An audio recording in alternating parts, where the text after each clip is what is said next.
The road that swallowed him. Nobody disappears in the desert all at once. That's what people say, anyway. They say the desert takes its time. First it takes your water, then your sense of direction, then your voice, because after a while you stop calling for help. Then your shadow, when the sun climbs high enough to pin you flat against the earth. But that isn't what happened to Evan Mercer. Evan disappeared all at once. 1 second. His car was on Highway 93, headlights cutting through the black Nevada desert. The next second, it was gone. Not crashed. Not burned. Not abandoned. Gone. The only reason anyone knows that is because his disappearance was recorded. And for 3 years, that video has been sitting in a sheriff's evidence folder labeled Mercer, Evan missing person, status, open. But locals don't call it the Mercer case. They call it mile marker 113. And if you live anywhere near it, you already know the rule. Don't drive past it after midnight. Not alone. Not even by accident. Especially not when the radio starts playing a station that doesn't exist. Evan Mercer was 29, recently divorced, and driving from Las Vegas to Ely to clear his head. That's what his sister told police. She said Evan had been stressed, drinking too much coffee, sleeping too little, talking about needing quiet. So he packed one duffel bag, filled his tank, bought a gas station burrito he would never eat, and headed north. At 11:47 p.m., he stopped at a small gas station outside Alamo. The clerk remembered him because Evan asked a strange question. Does the road ever look wrong out here? The clerk laughed. Buddy, everything looks wrong out here. Evan didn't laugh back. He bought water, sunflower seeds, and a cheap disposable camera from a dusty rack near the counter. The clerk said, "You know your phone has a camera, right?" Evan said, "Yeah, but this is for if my phone stops working." That was the last confirmed conversation anyone had with him. At 12:19 a.m., Evan called his sister, Marcy. She didn't answer. He left a voicemail. At first, it sounded normal. "Hey, Mars, I'm still driving. I know it's late, just wanted to say I'm good." Then there was a pause. Long enough that Marcy later thought the call had dropped. Then Evan whispered, "There's a car behind me." Another pause.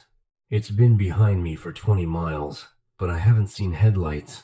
Marcy saved that voicemail. Police listened to it 11 times. The background noise was just tires, wind, and the faint crackle of the radio. Then, near the end, something else came through. A voice. Not Evan's. It said, "Keep driving." At 12:31 a.m. Evan's phone connected to a tower near mile marker 113. At 12:32 a.m., his dashcam recorded the last known footage of him alive. The video starts with empty road, desert on both sides, a black sky full of stars. The headlights show nothing unusual at first, just yellow lane lines, reflectors, and the pale shoulder of the highway. Evan is breathing hard. The radio is scanning. Static. Country music? Static. A preacher. Static. Then a woman's voice cuts in. Calm. Close. Almost inside the car. "Evan Mercer," she says. Evan slams the radio off, but the voice keeps speaking.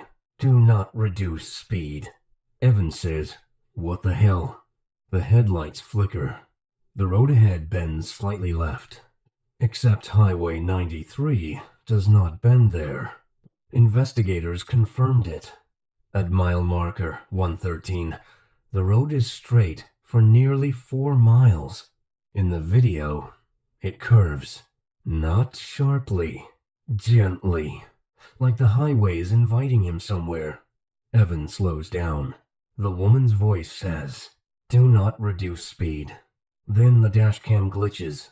For 2 seconds, the screen goes white. When the image returns, the road is no longer in the desert. It is still a road, still 2 lanes, still marked with yellow lines. But the desert is gone. On both sides of the pavement are tall black shapes, not trees, not buildings, something too thin to be mountains and too tall to be people. They stand in rows, leaning slightly toward the highway. Evan screams. The speedometer jumps from 51 to 78 without the engine changing sound. The radio comes back on by itself. A different voice now. A man's voice. Old, dry, laughing softly.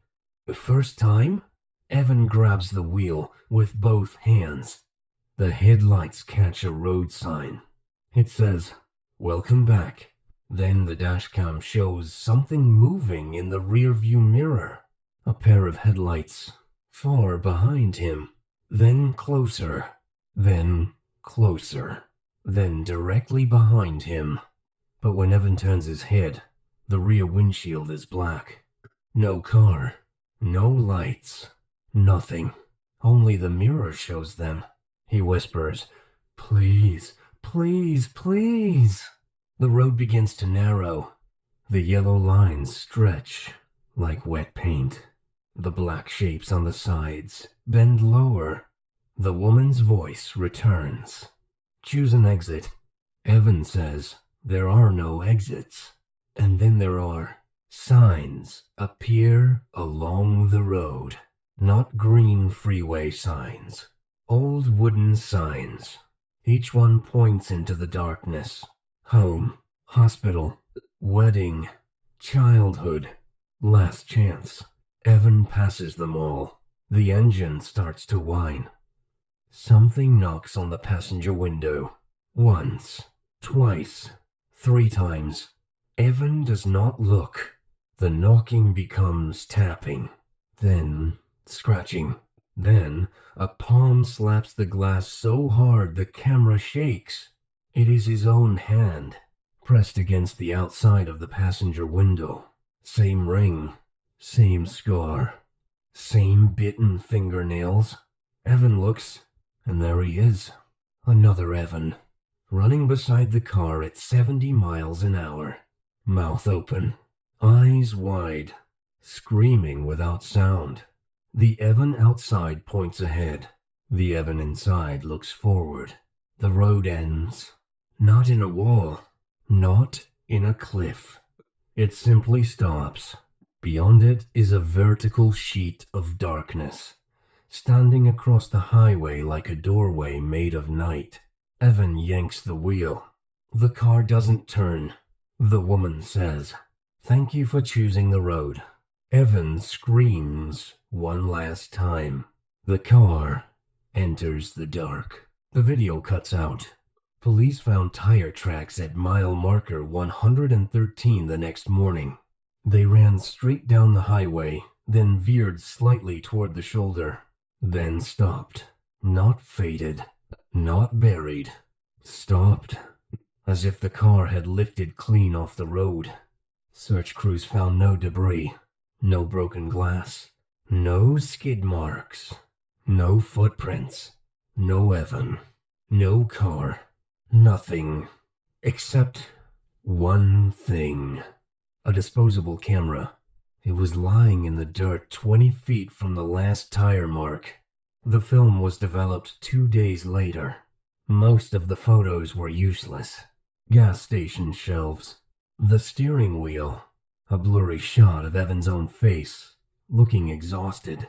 But the final picture was clear. It showed Evan's car from the outside, driving away down a road that did not exist. And in the back seat, where there should have been nobody, sat a woman with both hands folded neatly in her lap. Her face was turned toward the camera. She was smiling. The sheriff at the time tried to bury the photo. He called it contamination, a prank, a double exposure. But one deputy, Deputy Claire Hanlon, made a copy. That copy is why I know the story. Claire was my aunt, and for 3 years, she told everyone in our family the same thing. Evan didn't die. He took the wrong road. We thought she was grieving, obsessing, making connections that weren't there. Then last October, she called me at 1:13 inches the morning. I remember the time because I almost didn't answer. Nobody wants a call at 1:13 inches the morning. When I picked up, Aunt Claire didn't say hello. She said, "I found him." I sat up in bed. "Found who?" "Evan Mercer." My room went cold. Aunt Claire had retired 6 months earlier. She wasn't supposed to have access to files anymore, but she had kept copies of everything. The voicemail, the dashcam footage, the photo, maps of every disappearance along that stretch of desert, going back 40 years. And there were more than people knew. A couple in 1988, a trucker in 1996, a family of 4 in 2003 whose minivan was never recovered, a rideshare driver in 2017, all last seen near mile marker 113, all after midnight, all during nights with no moon. I told her to slow down. She didn't. "He called me," she said. "Who?" "Evan." My mouth went dry. "That's not possible." "I know." "What did he say?" She breathed shakily into the phone. "He said he's still driving." I drove to her house the next morning. She lived alone in a small place outside Henderson, with wind chimes on the porch and stacks of case files in the dining room. When I arrived, the curtains were drawn. Every light was on. Aunt Claire looked like she hadn't slept. She had printed phone records spread across the table. The call had come from Evan Mercer's number. That number had been inactive for 3 years. The voicemail was worse. She played it for me once. Only once. At first, there was static. Then the sound of an engine. Then Evan's voice, thin and exhausted. "Deputy Hanlon, you told them to look for me." Aunt Claire covered her mouth. The recording continued. "I saw you on the shoulder. You were older. You had blood on your shirt. You told me not to stop." I looked at Aunt Claire. She shook her head. "I've never seen him," Evan whispered. "There are exits, but they lie. Don't take home. Don't take hospital. Don't take anything with your name on it." Static. Then he said, "It loops, but it isn't a circle." More static. Then, "Something rides with us." A long pause. Then Evan began to cry. "It wears people like clothes." The message ended with a sound I still hear in dreams. A turn signal. Click, click, click. Then a woman laughing softly. Aunt Claire said, "I'm going tonight." I said, "Absolutely not." She looked at me like I was a child. I was the first officer on scene. I stood there and said there was nothing we could do. I let them close it. "You didn't let anything happen." "I missed something." "You're retired." "That doesn't make me blind." We argued for 20 minutes. Then she said the one thing she knew would stop me. "If I don't come back, someone needs to know where I went." I should have called someone. I should have taken her keys. I should have done anything except what I did. I went with her. We left at 10:40 p.m. Aunt Claire drove. She had an old Ford Explorer with a cracked dashboard, 2 flashlights, a printed map, a police scanner, a thermos of coffee, and Evan Mercer's photo clipped to the visor. I tried to make jokes because silence felt too heavy. So what's the plan? We find the ghost road and leave a bad Yelp review? She didn't smile. The plan is we don't follow anything that shouldn't be there. That feels like a broad category in the haunted desert. Still nothing. By midnight, we were north of Alamo. There were no other cars. The desert at night is not quiet. People think it is, but it isn't. It clicks, hums, whispers. The wind moves through brush like something crawling on its stomach. At 12:58, the radio turned to static. Aunt Claire turned it off. The static continued, not from the speakers, from the air. My arms prickled. At 1:06, we passed mile marker 109. At 1:09, mile marker 110. At 1:11, mile marker 111. Aunt Claire slowed down. I looked at her. Why are you slowing? I'm not. The speedometer said 62, but the road signs were passing too slowly, like the whole desert had become syrup. At 1:13, the police scanner crackled. A dispatcher's voice came through. Unit 12, respond to single vehicle accident. Highway 93, mile marker 113. Aunt Claire went pale. That was my call sign. The scanner continued. Possible missing person, vehicle not located. I reached for the scanner. Aunt Claire slapped my hand away. Don't answer it. Then the voice changed. It was no longer the dispatcher. It was Evan. Deputy Hanlon? Aunt Claire gripped the wheel. Evan? I yelled. Don't talk to it. The scanner hissed.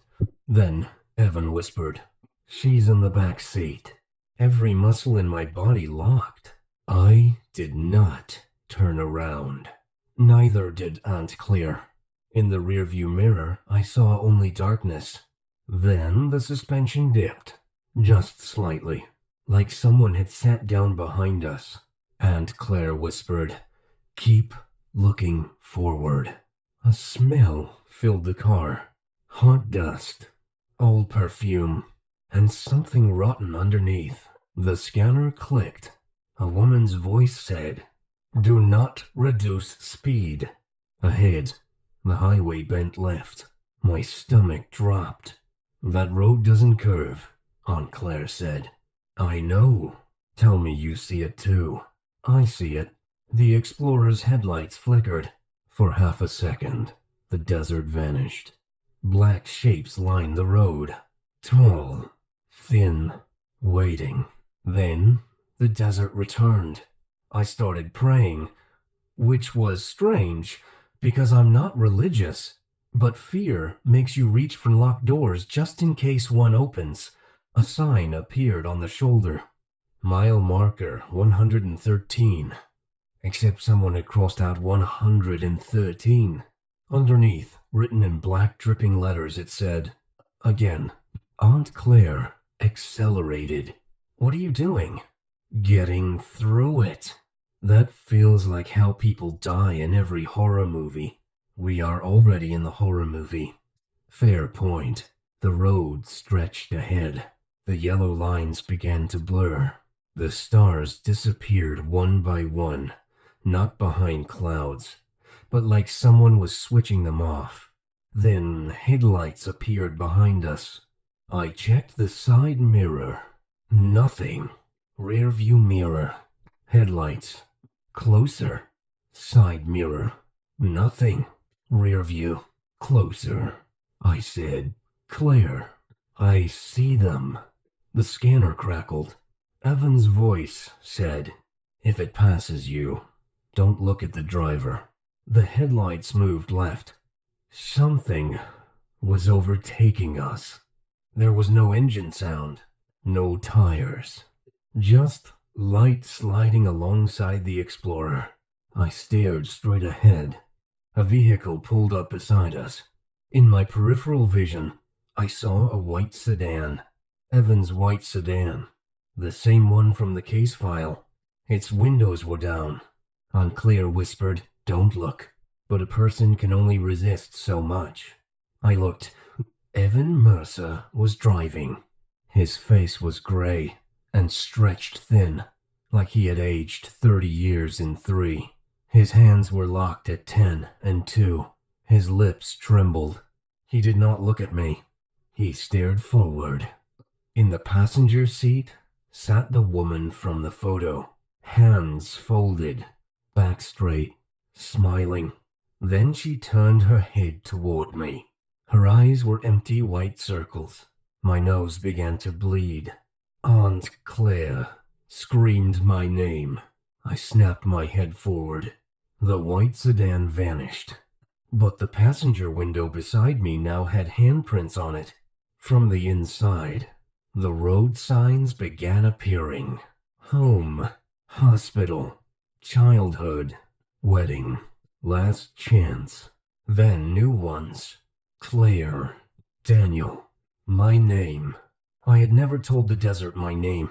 The sign pointed right, down a dirt road glowing faintly blue. Daniel, 1 mile. Under it, smaller words. She misses you. My mother had been dead for 11 years. I felt my hand move toward the door handle. Aunt Claire grabbed my wrist so hard, it hurt. No, I heard her. No, you didn't. From outside the car, my mother's voice called. Danny? I started crying immediately. That's the cruelest thing about grief. It does not care how smart you are. It does not care what you know. It hears a voice, it misses, and becomes a dog at the door. Danny, please, I'm cold. Aunt Claire didn't slow down. The blue road slipped past. My mother screamed. Not in sadness, in rage. The Explorer shook violently. Something slammed against the back window. Again, again, again. Aunt Claire yelled, "Do not look." So of course, I looked in the rearview mirror. My mother was running behind the car. But wrong. Too fast. Barefoot. Mouth hanging open far too wide. And inside that mouth was another mouth. Smiling, I vomited into my lap. Aunt Claire said, "I told you not to look." I panicked. Panic quieter. The road ahead turned black. Not dark. Black. A vertical wall stretched across the highway. The same doorway from Evan's dashcam. Aunt Claire didn't slow. Claire. No answer. Claire? She said, "Evan said it loops. So maybe the only way out is through." That is the kind of sentence people say before becoming missing person documentaries. The scanner clicked. Evan said, "Not through." Aunt Claire shouted, "Then where?" Static. Then, under. The road began to tremble. The yellow lines cracked. Sand lifted from the asphalt in spirals. The black doorway opened wider. Inside it I saw headlights. Hundreds of them. Cars moving in endless lanes through endless dark. Some old, some new, some burned, some full of people pounding on windows. A school bus rolled past inside the darkness. Children's hands slapped the glass. A semi-truck drifted by with no driver. A minivan floated upside down, wheels still spinning. Then I saw Evan's sedan again. He pressed his palm to the windshield. Behind him, the woman leaned forward from the back seat. Her smile split her face. Aunt Claire jerked the wheel right. The Explorer left the pavement and plunged into the desert. We hit the ground hard. The scanner screamed. The black doorway slid past us like a curtain. For 1 second, I thought we had escaped. Then, the desert floor opened. The Explorer dropped nose first into darkness. Not a hole, not a ditch. A road. A road underneath the road. We landed so hard the airbags exploded. Everything went white. When I woke, the car was upside down. Aunt Claire was hanging from her seatbelt, unconscious but breathing. The windshield was cracked. Beyond it was pavement. We were on a road, not Highway 93. This road was underground or under something. The sky above was a low black ceiling with faint lights moving behind it like fish beneath ice. Cars lined both sides of the road, thousands of them, covered in dust, some with doors open, some with skeletons inside, some idling softly, though they had been missing for decades. I unbuckled and fell onto the roof. Pain shot through my shoulder. I crawled to Aunt Claire and shook her awake. She gasped. "We're under," I said. She looked past me through the broken windshield. Evan Mercer stood in the road. Alive. Older. Filthy. Holding a flashlight. He put one finger to his lips. Behind him, far down the road, something moved between the cars. Tall. Thin, wearing a woman's shape badly. Evan helped us crawl out.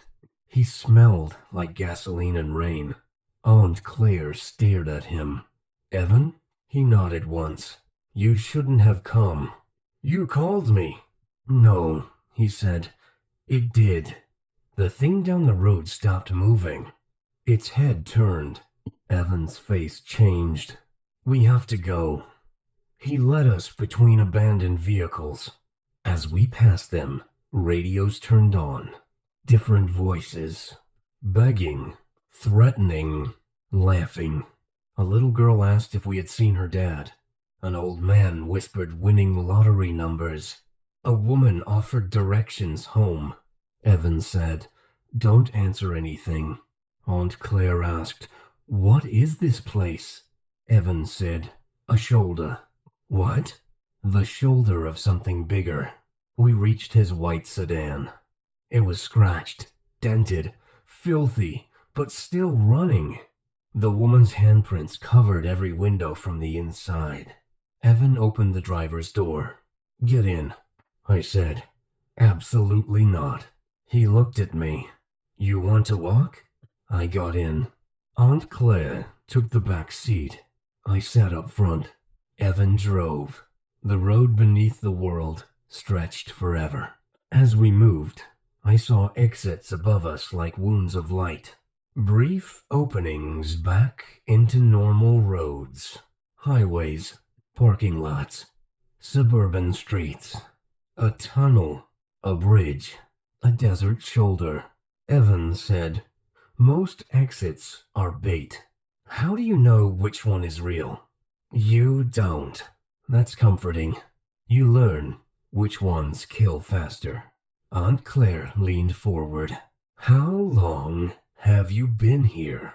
Evan smiled without humor. 3 years outside. Maybe 40 here. Maybe one night. Time doesn't drive straight. Behind us, headlights appeared. Evan cursed. Aunt Claire looked back. The woman sat in the road behind us. Impossible. Still, hands folded. Then she stood. The headlights behind her multiplied. 1 pair, 10, 50. Every abandoned car on the road turned on at once. Evan slammed the gas. The sedan launched forward. Radios screamed from every direction. The woman's voice came through all of them. "Do not reduce speed," Evan said. "She hates when you leave." The road signs started appearing again. Home, hospital, childhood, Claire, Daniel, Evan. Then one sign bigger than the others. Exit 113. Next right. Evan's face went pale. Aunt Claire said, "Is that real?" He didn't answer. "Evan?" he whispered. "I've never seen it before." Behind us, the woman was closer. "Not running?" just appearing nearer each time the headlights flickered. Far, closer, closer, closer. Evan jerked the wheel toward the exit. The sedan climbed a ramp made of cracked asphalt and sand. Above us, a rectangle of desert night opened. Real stars, real air. I laughed because I could see the moon. Then Aunt Claire screamed. The woman was in the back seat beside her, hands folded, smiling. Aunt Claire grabbed her service pistol from her waistband. I didn't even know she had brought it. She fired once. The sound was deafening. The woman's head snapped back. For one beautiful second, the smile vanished. Then the bullet hole opened into an eye. Aunt Claire shouted, "Drive." Evan drove. The sedan burst out of the ground and onto Highway 93. We landed sideways, tires screaming, and spun across both lanes. The engine died. Silence. Real silence. Desert silence. I looked around. Highway 93. Mile marker 113. No black shapes. No underground road. No woman. Evan started sobbing. Aunt Claire crawled out of the back seat. I stumbled onto the asphalt and kissed it. Then I looked at my phone. No service.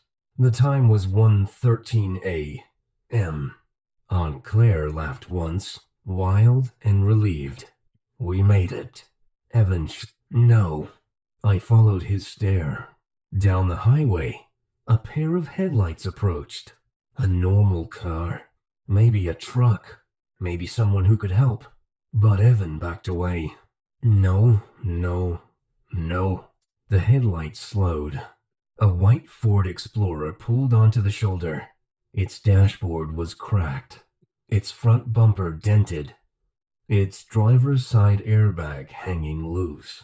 Aunt Claire's Explorer. The one we had arrived in. The driver door opened. Aunt Claire stepped out. Not our Aunt Claire. Another one. Older. Blood on her shirt. She looked directly at Evan. And she said, "Don't stop." Evan screamed. The woman's voice whispered from the dead sedan radio. "Loop complete." The headlights of the Explorer turned toward us. Aunt Claire raised her pistol again, but her hand was shaking. The other Claire smiled. Then every star in the sky went out. I woke up in a hospital outside Las Vegas 2 days later. A highway patrolman had found me wandering barefoot near Alamo. I had a concussion, a dislocated shoulder, and severe dehydration. No one found Aunt Claire. No one found Evan Mercer. No one found the white sedan. Police said I had probably crashed, panicked, and hallucinated. They said grief and fear can do strange things. They asked why my clothes smelled like gasoline. They asked why my shoes were missing. They asked why my phone contained a video recorded at 1:13 a.m. In the video, I'm standing in the desert. I'm holding the phone, but I don't remember filming. Behind me is Highway 93. Empty. Then headlights appear in the distance. A car approaches. A white sedan. It passes behind me. For one frame. Only one frame. You can see inside. Evan is driving. Aunt Claire is in the passenger seat. And in the back seat sits the woman, hands folded, smiling. But that isn't the worst part. The worst part is what happens at the end. The camera turns toward the shoulder. A road sign stands there. It says, "Daniel, 1 mile." Under it, in smaller letters, "Next time." I moved away from Nevada after that. I don't drive at night anymore. I don't listen to the radio. And when I dream of yellow lines stretching into the dark. But 3 nights ago, I received a voicemail from Aunt Claire. Her number has been disconnected since she disappeared. The message was only 8 seconds long. Static. Wind. A turn signal. Click, click, click. Then Aunt Claire whispered, "Daniel, I found your exit." I deleted the voicemail. Then it came back. I deleted it again. It came back again. Now it plays by itself every night at 1:13. And last night, after the click of the turn signal, there was a new sound. A woman laughing softly. Then a voice I recognized as my own said, "Keep driving." So if you ever find yourself on Highway 93 after midnight and the road begins to curve where it should not curve, do not slow down. Do not answer the radio. Do not take the exit with your name on it. And if a car passes you with no sound, do not look at the driver. Because the desert does not take everyone slowly. Sometimes it opens its mouth.